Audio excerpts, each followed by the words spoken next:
Comment contrôler vos pensées pour transformer votre vie? Sagesse stoïque. Avez-vous déjà remarqué comment votre journée peut basculer en quelques secondes à cause d'une seule pensée négative? Comment une préoccupation peut grandir jusqu'à envahir complètement votre esprit et gâcher votre paix intérieure? Aujourd'hui, nous allons explorer ensemble les techniques stoïciennes les plus puissantes pour reprendre le contrôle de vos pensées et transformer radicalement votre existence. Ces méthodes, millénaires, utilisées par les plus grands empereurs et philosophes de l'histoire, vous donneront les clés pour maîtriser votre esprit et créer la vie que vous méritez vraiment. Si c'est votre première visite sur ma chaîne, je vous demande de m'aider en vous abonnant et en likant cette vidéo. Cela me permettra de continuer à créer plus de contenu comme celui-ci à l'avenir. Rappelez-vous que vous êtes plus fort que vous ne le pensez et plus capable que vous ne l'imaginez. Ne laissez pas les opinions et les jugements des autres obscurcir votre vision de vous-même. Vous êtes unique, précieux et digne d'amour et de respect. Vous n'avez besoin de l'approbation de personne pour vous sentir complet et satisfait. Découvrez comment contrôler vos émotions et débloquer votre véritable potentiel avec notre opuscule stoïcien. Accédez à artstoica.com ou cliquez sur le lien du commentaire épinglé pour l'obtenir dès maintenant. Ceci n'est pas seulement puissant, c'est révolutionnaire. Il s'agit de prendre le contrôle, non pas du monde, mais de quelque chose de beaucoup plus important et absolument à notre portée, nos propres esprits. Le stoïcisme nous enseigne la résilience, la gratitude et l'art de vivre une vie épanouie. Mais ce n'est pas seulement une leçon d'histoire, il s'agit de vous et de votre vie aujourd'hui. Il s'agit d'affronter le chaos de notre monde moderne sans perdre son calme. Il s'agit de trouver la paix dans la tempête, le bonheur dans les choses les plus simples. Il s'agit de transformer vos matins en quelque chose que vous craignez, en une plateforme de lancement puissante pour une journée remplie de buts et de joie. Alors, si vous vous êtes déjà senti submergé par le bruit de la vie, si vous avez déjà lutté pour trouver un moment de paix, ou si vous êtes simplement curieux de savoir comment la sagesse ancienne peut être votre arme secrète au XXIe siècle, restez ici. Cette vidéo pourrait changer tout pour vous.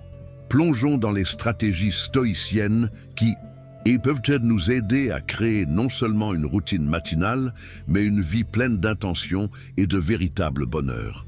Je vous incite à prêter toute votre attention à cette vidéo du début à la fin. Si vous êtes arrivé jusqu'ici, vous n'êtes pas comme les autres. Vous êtes quelqu'un de remarquable, quelqu'un qui recherche la profondeur et la sagesse. Votre dévouement à absorber ce contenu dans son intégralité vous distingue encore plus.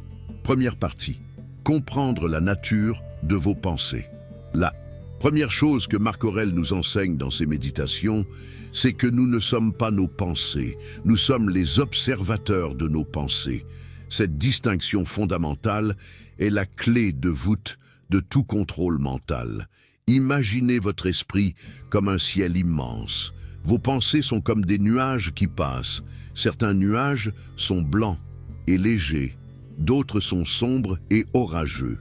Mais le ciel lui-même reste toujours pur et inchangé, peu importe les nuages qui le traversent. De la même manière, votre essence profonde, votre vrai moi reste intact, peu importe les pensées qui traversent votre esprit.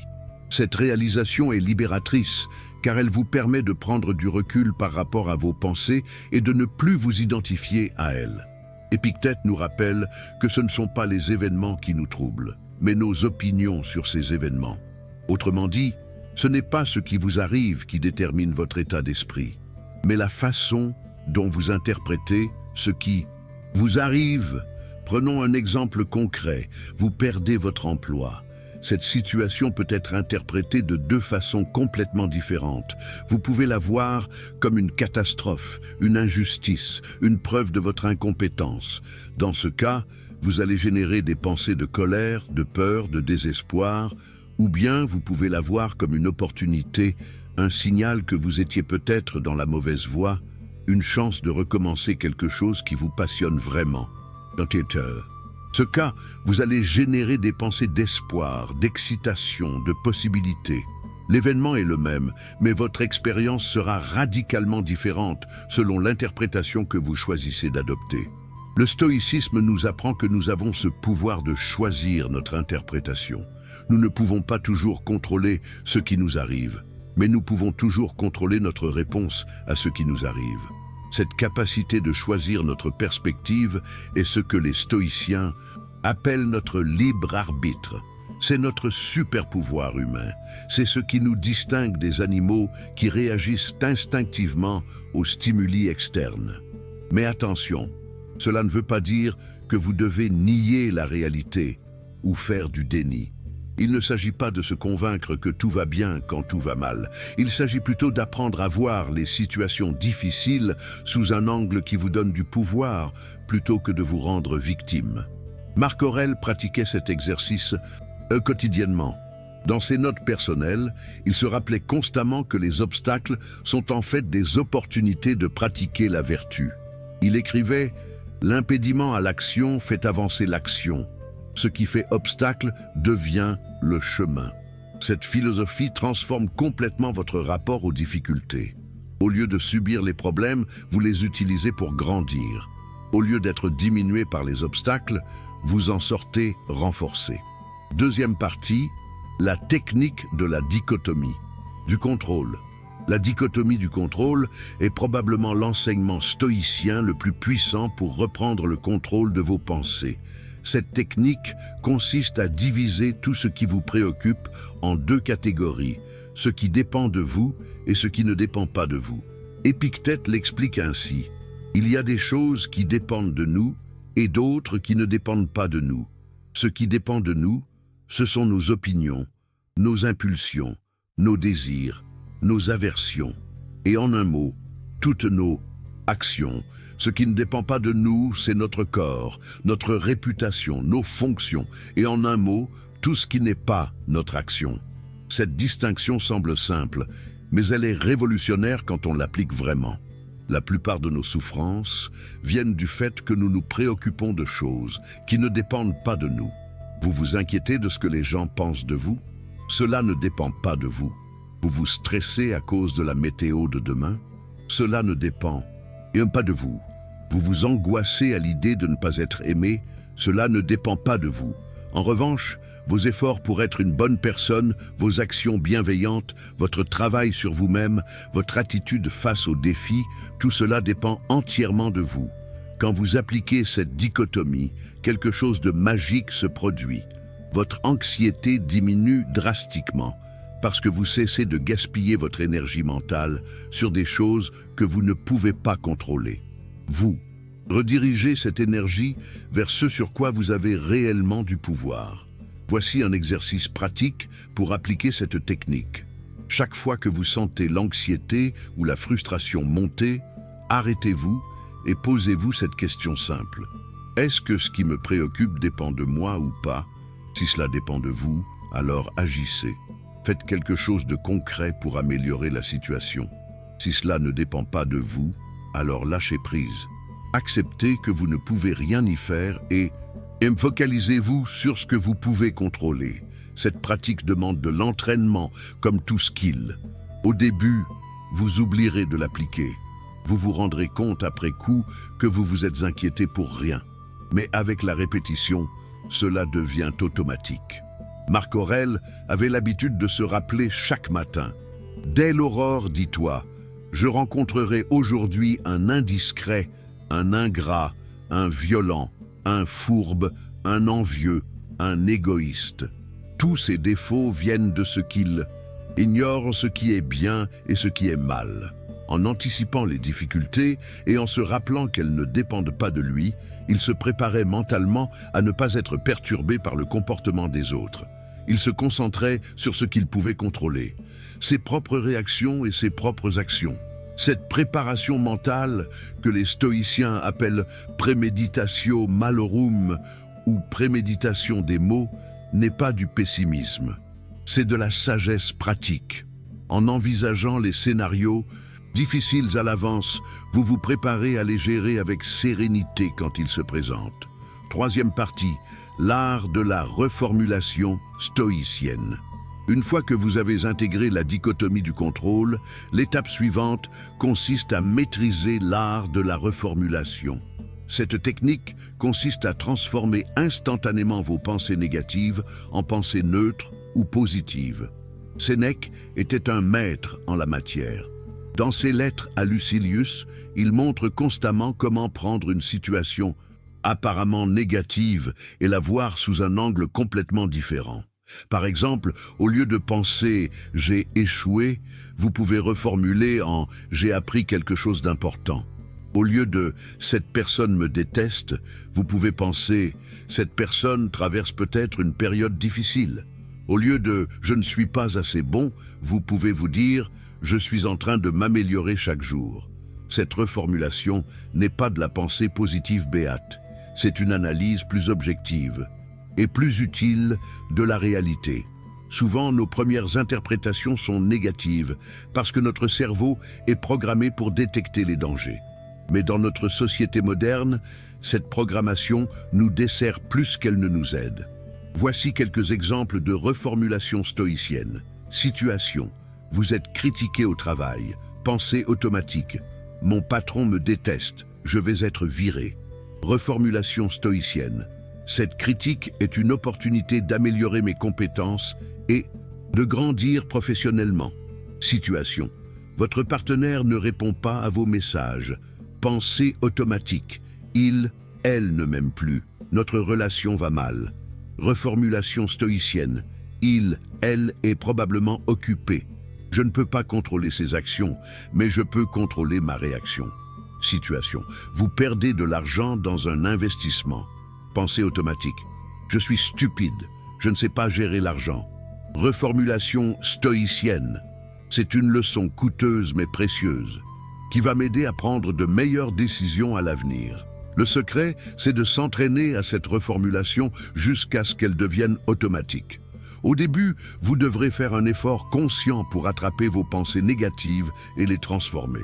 Mais avec la pratique, votre cerveau commencera à produire automatiquement des interprétations plus équilibrées. Marc Aurèle pratiquait cet exercice chaque soir.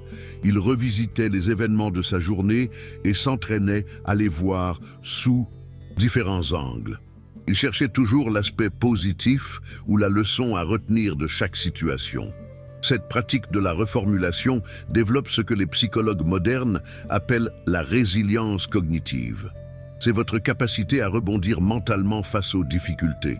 Plus vous vous entraînez, plus vous devenez fort psychologiquement. Quatrième partie, la méditation stoïcienne quotidienne. Les stoïciens étaient de grands pratiquants de la méditation, bien avant que cela ne devienne à la mode. Mais leur approche était légèrement différente de la méditation orientale. Ils pratiquaient ce qu'on pourrait appeler la méditation philosophique. Cette pratique consiste à prendre du temps chaque jour pour réfléchir profondément aux principes stoïciens et à la façon de les appliquer dans votre vie. C'est un moment de dialogue avec vous-même, guidé par la sagesse antique.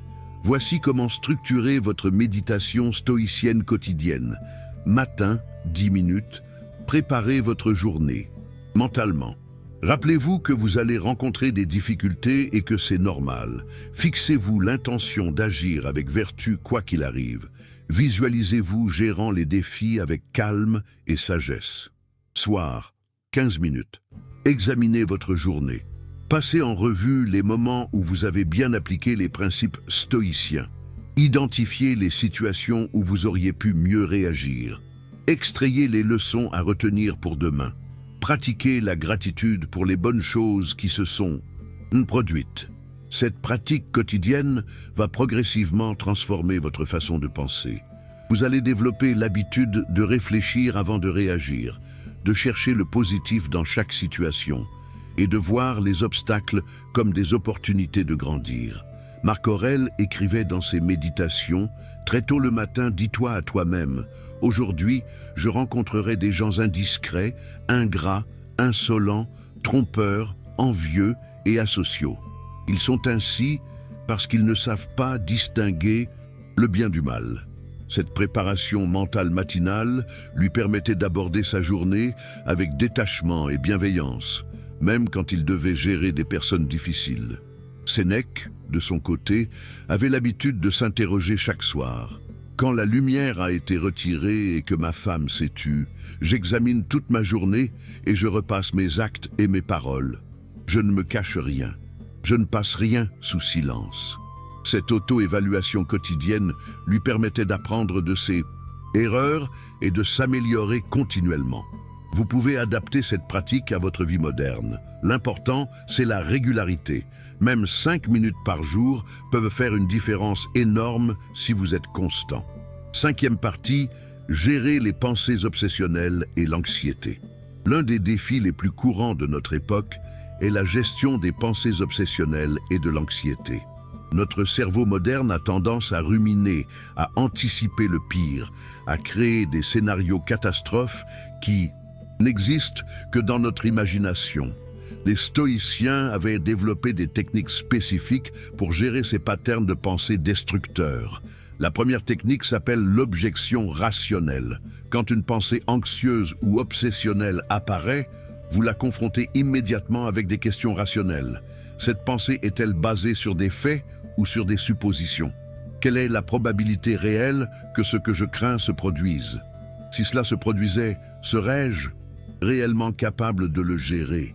Est-ce que me préoccuper de cela va changer quelque chose au résultat? Qu'est-ce que je peux faire concrètement maintenant pour améliorer la situation? Cette technique interrompt le cycle de la rumination en engageant votre cortex préfrontal, la partie rationnelle de votre cerveau, au lieu de laisser votre système limbique, émotionnel, prendre le contrôle. La deuxième technique est l'acceptation anticipée. Au lieu de résister à vos peurs, vous les acceptez comme des possibilités et vous vous préparez mentalement à les gérer. Par exemple, si vous avez peur de perdre votre emploi, au lieu de chasser cette pensée, vous pouvez vous dire « c'est possible que je perde mon emploi ». Si cela arrive, voici ce que je ferai. Je mettrai à jour mon CV, je contacterai mon réseau, je chercherai activement un nouveau poste et je verrai cela comme une opportunité de trouver quelque chose de mieux. Cette acceptation anticipée diminue paradoxalement votre anxiété parce que vous cessez de fuir la possibilité et vous vous sentez préparé à l'affronter. La troisième technique est la relativisation temporelle. Quand quelque chose vous préoccupe énormément, demandez-vous, est-ce que cela aura encore de l'importance dans 1 an, dans 10 ans, sur mon lit de mort? Cette perspective temporelle vous aide à remettre les choses en proportion et à ne pas donner une importance démesurée aux problèmes temporaires. Épictète, qui avait vécu l'esclavage et la liberté, la pauvreté et la richesse, avait développé une sagesse particulière sur l'impermanence. Rien n'est permanent dans ce monde, ni les troubles ni les plaisirs. Cette compréhension de l'impermanence est profondément libératrice. Vos problèmes actuels ne sont pas permanents. Vos souffrances ne sont pas éternelles. Tout passe, tout change, tout évolue. 6e partie, transformez votre dialogue intérieur. La qualité de votre vie est directement liée à la qualité de votre dialogue intérieur. Nous avons tous une petite voix dans la tête qui commente en permanence ce qui nous arrive. Pour certaines personnes, cette voix est encourageante et bienveillante. Pour d'autres, elle est critique et destructrice. Les stoïciens avaient compris l'importance cruciale de ce dialogue intérieur et avaient développé des techniques pour le transformer.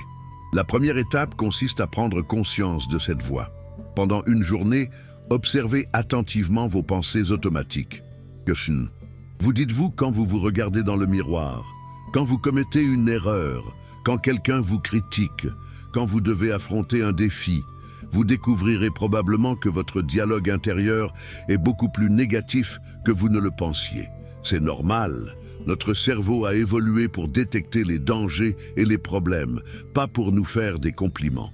La deuxième étape consiste à transformer consciemment cette voix critique en mentor bienveillant. Au lieu de vous dire « je suis nul », dites-vous « je peux m'améliorer ». Au lieu de « je n'y arriverai jamais », dites-vous « c'est difficile mais je vais persévérer ».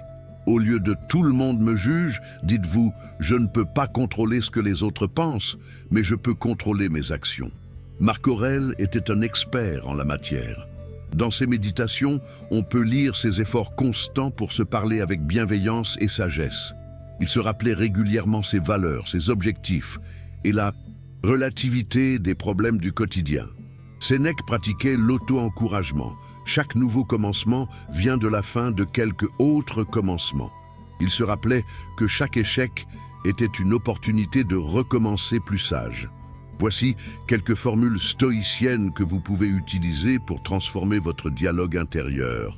Ceci aussi passera quand vous traversez une période difficile.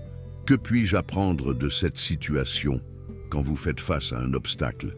Je ne peux contrôler que mes actions et mes réactions. Quand vous êtes frustré par les autres, chaque jour est une nouvelle opportunité de grandir. Quand vous vous sentez découragé, je suis exactement où je dois être pour apprendre ce que j'ai besoin d'apprendre. Quand vous doutez de votre chemin, la troisième étape consiste à développer l'habitude de vous encourager comme vous encourageriez votre meilleur ami. Nous avons tendance à être beaucoup plus durs avec nous-mêmes qu'avec les Seitchitu autres.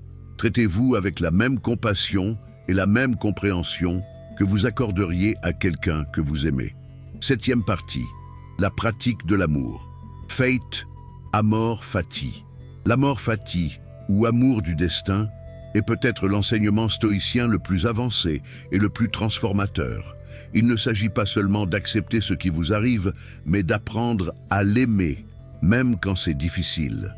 Nietzsche, grand admirateur du stoïcisme, écrivait « Ma formule pour ce qu'il y a de grand, dans l'homme, c'est amor fati, ne rien vouloir d'autre que ce qui est, ni dans l'avenir, ni dans le passé, ni dans toute l'éternité. » Cette philosophie peut sembler extrême au premier abord. Comment aimer la perte d'un emploi, une rupture, une maladie? Mais quand vous comprenez vraiment ce concept, il devient incroyablement libérateur. L'amor fati ne signifie pas que vous devez être heureux de souffrir.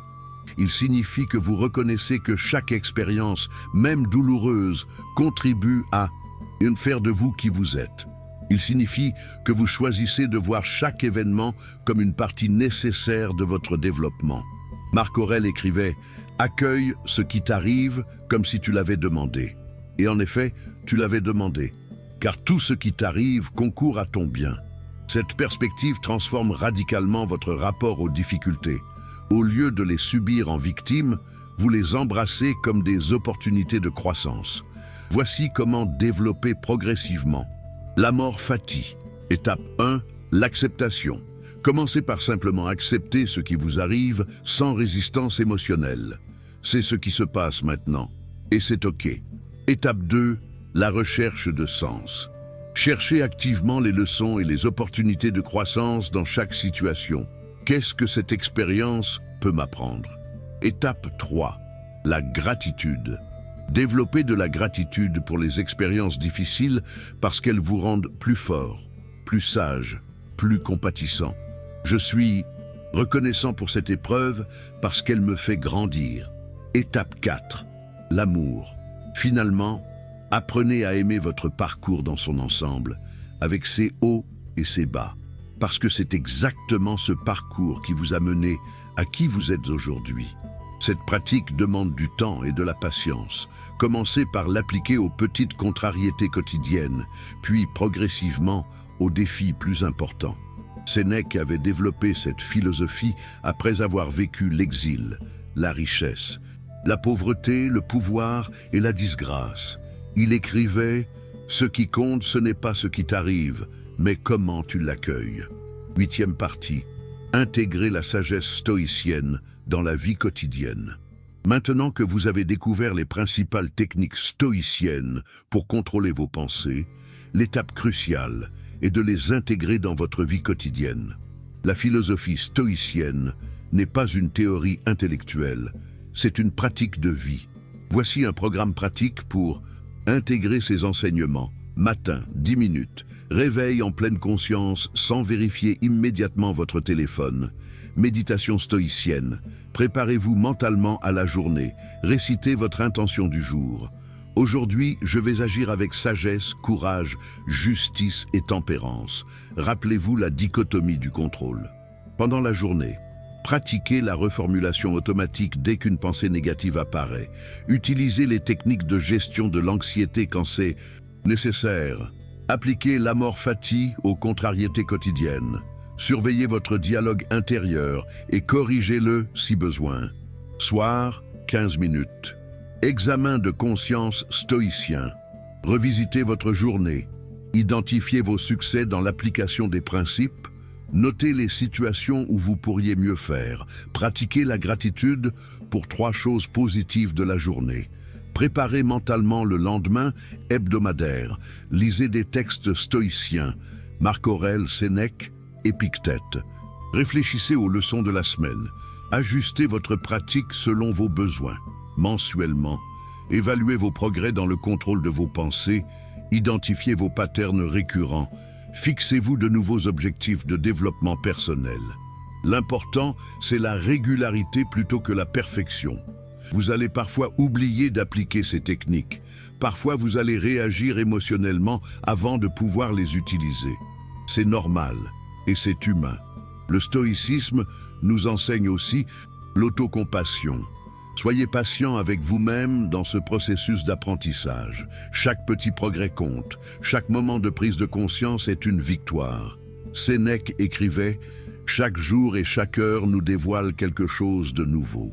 Votre voyage vers la maîtrise de vos pensées est un processus continu d'apprentissage et de croissance. Conclusion. Votre nouvelle vie vous attend. Nous arrivons au terme de ce voyage extraordinaire à travers les techniques stoïciennes de un contrôle mental. Vous avez maintenant entre les mains des outils millénaires, testés par les plus grands esprits de l'histoire, pour transformer radicalement votre existence. Rappelez-vous les points clés que nous avons explorés. Vous n'êtes pas vos pensées, vous êtes l'observateur de vos pensées. Cette distinction simple mais puissante vous donne la liberté de choisir quelles pensées nourrir et lesquelles laisser passer. La dichotomie du contrôle vous libère de l'anxiété inutile en vous aidant à concentrer votre énergie uniquement sur ce que vous pouvez réellement influencer. L'art de la reformulation transforme automatiquement vos interprétations négatives en perspectives constructives et empouvoirantes. La méditation stoïcienne quotidienne développe votre muscle mental et votre sagesse pratique.